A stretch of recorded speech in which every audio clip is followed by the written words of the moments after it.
Let's just do it. We got a CGC unboxing. Let's make it happen. Oh, yeah. I just got Jeff, this today, what's guys. going on? I literally just went to the post office today. Okay, It seems let's like every show 'em off. Wednesday I'm in the post office. Okay, so what do we got first off?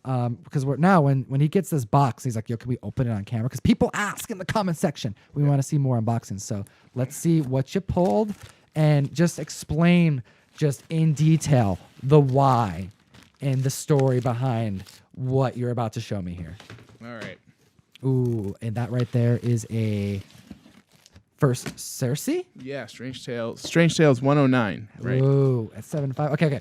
First, let me see it. That's cool. Let's just hand them over, and you talk because we got Werewolf by Night graded at 8.5. Deal Adams, goodness, I want this book, dude. Yeah, Marvel Spotlight Dang. number 2, first Werewolf by Night, 8.5 old label, nice looking book. We can use a little dry cleaning on the back. I don't know. I really wanted to get into a nice copy, so I did it. I bought it. That one I just bought outright. Okay. These are ones I had slabbed, so I have actually 2 copies of this. Ooh, I think this is a good book to be buying right now because I've heard that they want to do more Inhuman stuff because the first run didn't really work out too well. So a lot of people aren't speccing on this book, which now has this book at a kind of more affordable rate. Yeah, absolutely. It's 8.5 white. I have a 7.5 white as well. First Black Bolt. Yep, first Black Bolt. So definitely a key book. FF46. Love this book, man. Yeah, so excited for that. That's about what I expected for both books. And you got a 7.5 as well. So you got 2. You got an 8.5 and a 7.5. Why those books? Is it for that reason? Like they're just a good key book that you want to have in higher grade? Or I have so many books that need to get graded that for those 2 were as I was running out of the house to New York. Oh, okay. I know they were both decent, so I grabbed them, slabbed them, and they're going to be easier to sell anyway. Were any of these pressed? Yeah, those were pressed. And this was a 6.0. Ooh, 4th appearance of Silver Age Flash, Showcase 14 at 6.5. I've always loved this purple cover. Yeah, that purple cover is really tough in nice shape. And can you describe it? This is the Hourglass Flash cover. Yeah, this is Flash in an hourglass, and he's jumping from the lower well up to the upper well of the hourglass. And like you mentioned, it's number 14. It was a 6.0 old label cream to off-white pages.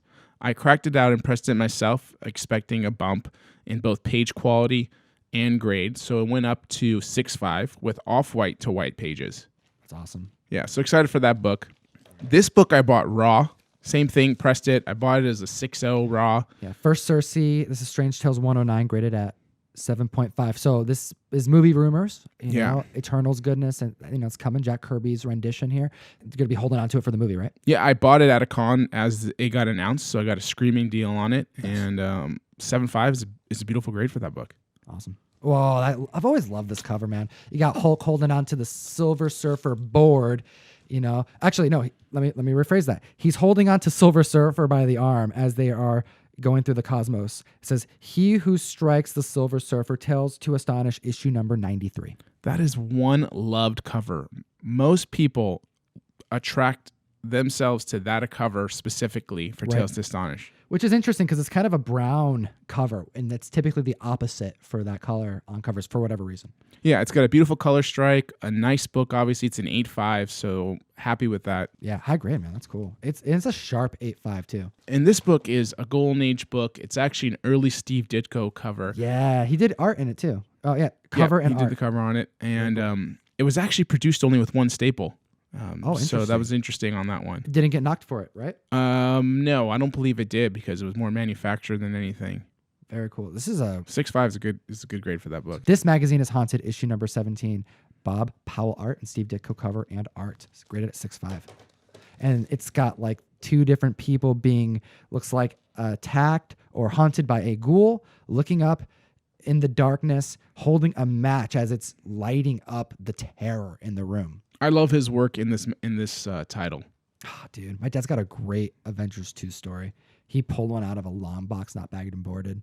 Anyways, I'm holding an Avengers 2 right now. You just handed me 6.5. I love this book, man. Yeah, 6.5. I think it's got white pages as well. It presents beautifully. It's got a couple small tears on the front cover, and I think they just got nailed for that. Otherwise, it presents like an 8.0 book. It's gorgeous. Okay, I can see it from here. That's my favorite book in this whole pile. That's First Calendar Man. I love this book.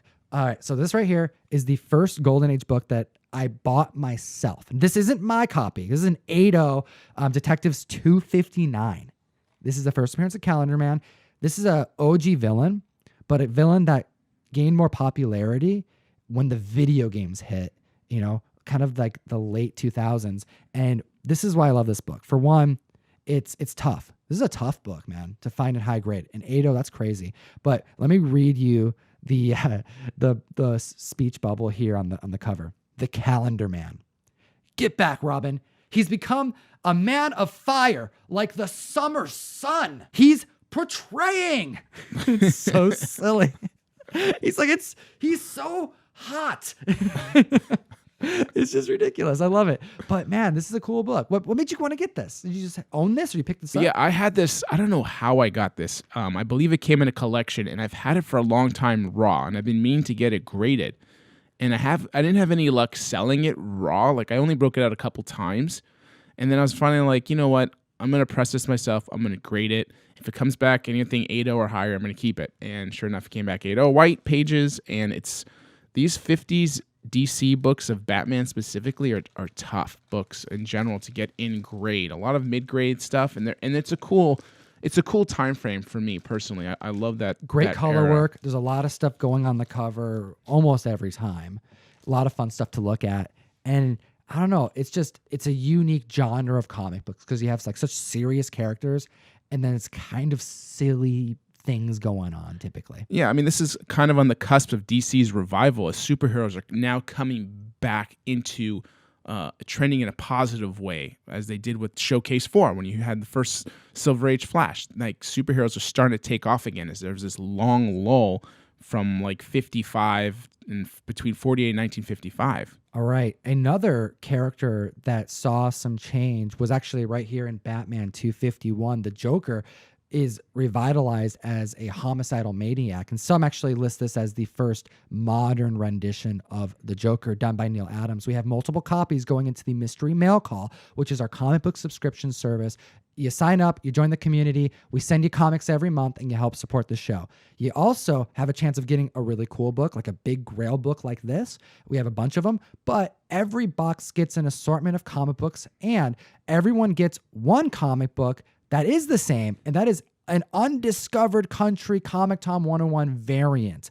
Yeah, we have Scott Snyder and Charles Soule's up-and-coming independent comic book. Everyone's hyped on it, and we have a low-print variant that every member gets, and you only got a couple weeks to sign up and reserve your box. They're selling out quick. I don't think there has been one exclusive that we've had that's been so in demand as this one, as I've had people reaching out to me asking to buy it. They want to buy it directly. Right, and unfortunately, Answer's no. We only have so many allotted specifically for the box. That's how limited this print run is for this specific variant. After they, get sent out and we get the final numbers on print counts, we're going to release that information. But this one will have under 1,000 available for the community. So we are going to sell them out to the mail call, and then whatever we have left, we may have some left to put up on the website to sell.